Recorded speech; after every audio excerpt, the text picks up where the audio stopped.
ఈరోజు మన కిచెన్లో పూర్వం రోజుల్లో తాతయ్య నానమ్మ వాళ్ళు పొలం పనులకు వెళ్ళినప్పుడు అన్నంతో తినడానికి ఎలా అయితే రకరకాల రోటి పచ్చళ్ళు చేసుకునేవాళ్ళో అదే విధంగా north Indian, east Indian, UP ఇంకా రాజస్థాన్ వైపు కూడా పొలం పనులు చేసుకునే వాళ్ళు రొట్టెలతో తినడానికి చౌకా అని పిలిచే రకరకాల పచ్చళ్ళు చేసుకొని తింటారండి. టేస్ట్ అయితే చాలా అంటే చాలా బాగుంటుందండి.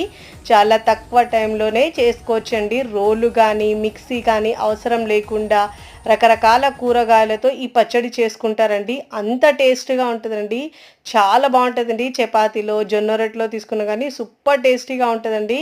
మరి ఇక ఆలస్యం చేయకుండా ఇక్కడ మనం టమాటాలతో చాలా టేస్టీగా ఉండే పూర్వం రోజుల్లో చేసే పచ్చడిని తయారు చేసే విధానాన్ని చూద్దాం. ఫుల్ వీడియో చూడాలంటే పైన లింక్ని క్లిక్ చేయండి. Thanks for watching. Bye bye.